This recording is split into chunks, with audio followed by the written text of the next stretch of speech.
नमस्कार, स्वागत है साहित्यिक झरोका चैनल पर। आज हम करेंगे श्रीलाल शुक्ल जी द्वारा रचित उपन्यास राग दरबारी का कथानक। तो आइए संक्षिप्त रूप में इसे देखते हैं। देखिए, इस उपन्यास की अगर बात करें तो यह उपन्यास हिंदी साहित्य की एक महत्वपूर्ण रचना है।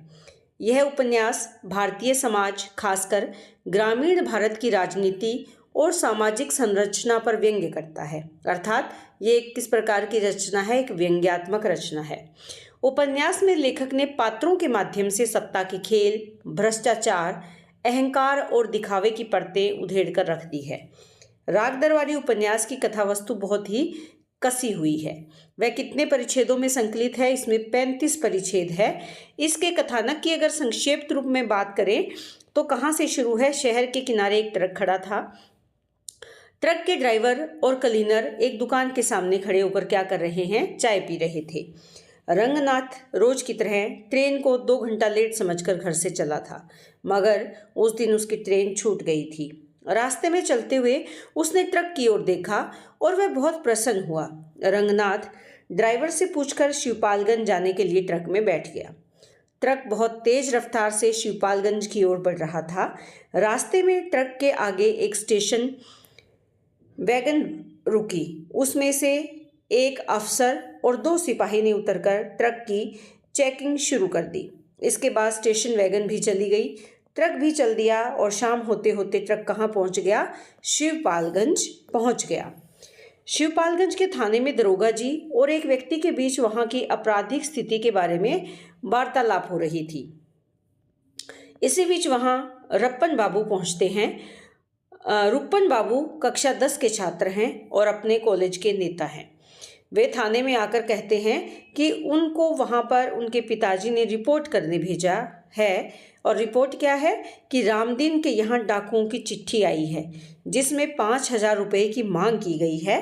रुप्पन बाबू उस चिट्ठी को जाली बताकर उसके लिए सिपाहियों पर आरोप लगाते हैं और दरोगा जी उसके लिए शिक्षा विभाग को दोषी ठहराते हैं। इतने में उस ओर रामदीन आता हुआ दिखाई देता है जिसके यहाँ डाकुओं की चिट्ठी आई थी। छंगामल विद्यालय, जो कि कैसा विद्यालय है? ये इंटरमीडिएट कॉलेज है, का परिचय दिया गया है। इसी विद्यालय में मास्टर मोतीराम विज्ञान की कक्षा ले रहे हैं। वे आपेक्षिक घनत्व पढ़ा रहे हैं। आपेक्षिक घनत्व समझाने के लिए वह 2 आटा चक्कियों का उदाहरण देते हैं। इस पर लड़के मजाक बनाते हैं। मास्टर साहब आपेक्षिक घनत्व को बिना समझाए तथा किताब में से पढ़ने के लिए कहकर चले जाते हैं। कॉलेज के प्रिंसिपल चपरासी के साथ मास्टर मोतीराम की कक्षा के सामने से निकलते हैं। उस कक्षा को भी देखने के लिए एक अन्य मास्टर मालवीय से कह देते हैं। मालवीय 2 भिन्न कक्षाओं को एक साथ पढ़ाने में अपनी असमर्थता प्रकट करते हैं।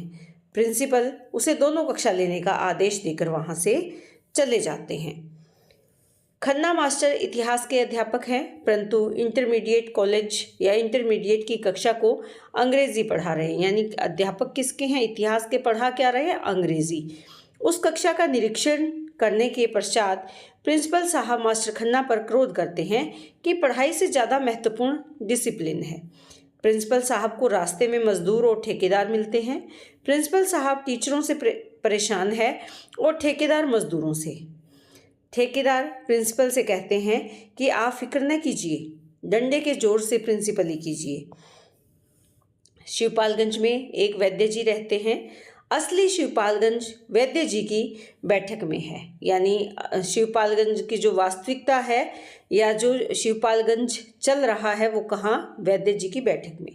थाने से लौटकर रुप्पन बाबू आते हैं। घर पर आकर उनको शहर से आने वाले अपने ममेरे भाई रंगनाथ मिलते हैं। इस समय वैद्य जी की बैठक में नियमित रूप से बैठने वाले मंगल से उनकी मुलाकात होती है। मंगल को लोग शनिचर भी कहते हैं। बातचीत में रुप्पन बाबू रंगनाथ से कहते हैं कि मारपीट करने से स्टूडेंट कम्युनिटी बदनाम होती है। रुप्पन बाबू 3 साल से कक्षा 10 में होने के लिए देश की शिक्षा पद्धति को दोषी ठहराते हैं। यानी वो फेल हो रहे हैं, इसके लिए शिक्षा पद्धति ही मुख्य कारण वो मानते हैं। वे शिवपालगंज के अध्यापकों को बुरा भला कहते हैं। रुप्पन की बातें सुनकर वैद्य जी अंदर से ही उनसे शांत रहने के लिए कहते हैं और घोषणा करते हैं कि इस कुव्यवस्था का अंत होने वाला है। रूपन रंगनाथ को बताते हैं कि उनके पिता वैद्य जी कॉलेज के प्रबंधक हैं, कोऑपरेटिव यूनियन के मैनेजिंग डायरेक्टर भी हैं और वैद्य जी राजनीतिज्ञ हैं, यानी राजनीति से जुड़े हुए हैं। वैद्य जी के अनुसार सेहत के लिए अधिकतर जिम्मेदार ब्रह्मचर्य है। सेहत का संबंध गरीबी और खुराक से नहीं है। वैद्य जी ब्रह्मचर्य पर भाषण देते हैं। वैद्य जी रंगनाथ से कहते हैं कि ब्रह्मचर्य से मुंह पर तेज आ जाता है। रूपन बाबू का विचार है कि मुंह पर तेज डालने के लिए ब्रह्मचर्य की आवश्यकता नहीं, आजकल तो क्रीम पाउडर लगाने से भी तेज आ जाता है। लंगड़ ये भी एक मुख्य पात्र है। लंगड़ को मुकदमे के लिए पुराने फैसले की नकल चाहिए, यानी उसकी कॉपी चाहिए। इसी संदर्भ में वैद्य जी के चबूतरे पर लंगड़ बैठा है। लंगड़ को मंगल जो है वो भंग पिलाता है, भंग या भांग कह सकते हैं। वैद्य जी की बैठक में प्रिंसिपल साहब, क्लर्क, वैद्य जी, रंगनाथ आदि हैं। सनीचर ने प्रिंसिपल साहब को भी भंग पिलाई। वैद्य जी प्रिंसिपल साहब को भंग पड़ी हुई सामग्री की विशेषता बताते हुए कहते हैं कि रंगनाथ की तंदुरुस्ती बनाने के लिए उन्होंने इसे गांव बुलाया है। धर्म पर डटे रहने के कारण लंगड़ को नकल लेने में बहुत परेशानी हो रही है, यानी उसकी कॉपी लेने में। लंगड़ प्रिंसिपल को बताता है कि कोऑपरेटिव में गबन हो गया है, यानी उसमें घोटाला हुआ है। हंसी मजाक के दौरान कोऑपरेटिव के गबन के बाद कॉलेज के अध्यापकों के बारे में बात होने पर वैद्य जी प्रिंसिपल साहब को कहते हैं कि अपने विरोधी से भी आदरपूर्वक बात करनी चाहिए।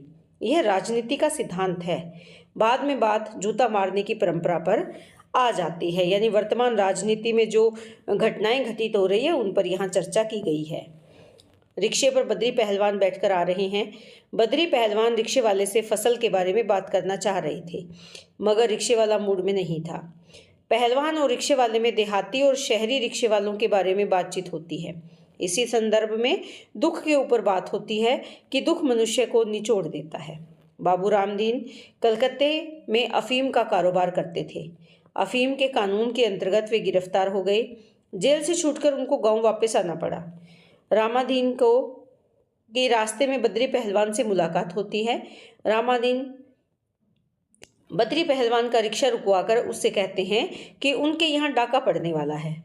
रामादीन बद्री पहलवान को बताते हैं कि उनसे 5,000 रुपये की मांग की चिट्ठी रूपन ने भेजी है। बद्री यह कहकर चल देते हैं कि रूपन को समझा दूंगा और यदि ज़्यादा बुरा लगा है तो हमारे यहाँ भी ऐसी चिट्ठी भिजवा दो। बद्री पहलवान का कमरा रंगनाथ को रहने के लिए दे दिया गया।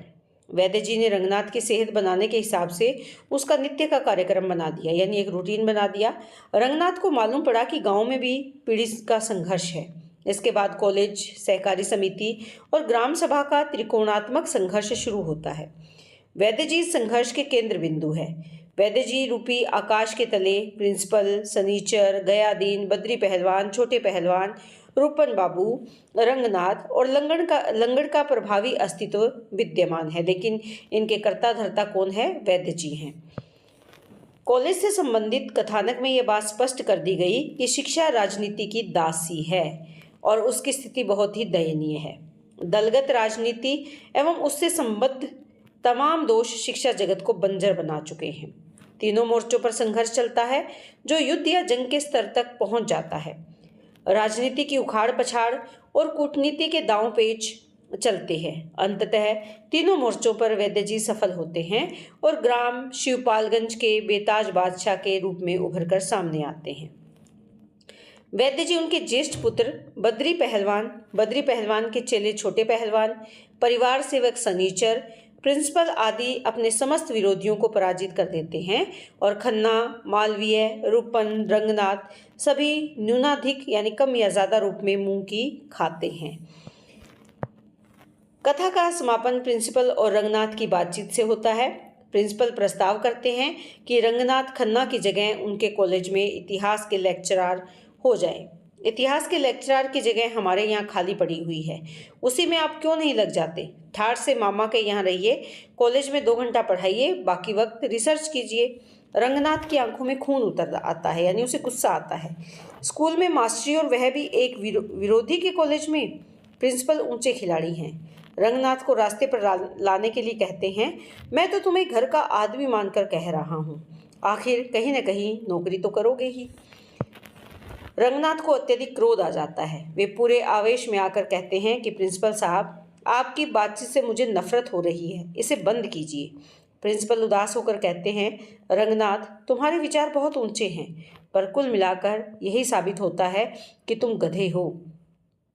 इसके बाद बातचीत में गतिरोध आ जाता है और कथा वस्तु यहाँ खत्म हो जाती है। मदारी की डुगडुगी बजने लगती है। सामने मदारी के दोनों बंदर मुंह फुलाए बैठे हैं, संभवतः मदारी के इशारे पर नाचने को तैयार हैं। कुछ दूरी पर कुछ कुत्ते दुम हिलाते, कमर लपलपाते भौंक रहे हैं। अंतिम पंक्ति संभवतः उपन्यास की प्रतीकात्मकता के संदर्भ में लिखी गई। वैद्य जी सबको मदारी की तरह बंदर बनाकर नचाते हैं। उनके विरोधी दूर खड़े होकर कुत्तों की तरह भौंकते रहते हैं। और इसी के साथ ही उपन्यास समाप्त होता है, जो कि तत्कालीन राजनीति और शिक्षा व्यवस्था पर करारा व्यंग्य ये करता है। किस प्रकार राजनीति शिक्षा पर हावी है और शिक्षा को किस प्रकार से उसका शोषण किया जा रहा है, या उसका किस प्रकार से राजनीति के दृष्टिकोण से उसका उपयोग किया जा रहा है, निजी स्वार्थ के लिए उसको किस प्रकार से उसका उपयोग किया जा रहा है, वो सब इस उपन्यास में दिखाया गया है। तो उम्मीद करती हूँ उपन्यास आपको अच्छे से समझ में आया होगा। बहुत बहुत धन्यवाद। इसी तरह चैनल से जुड़े रहें।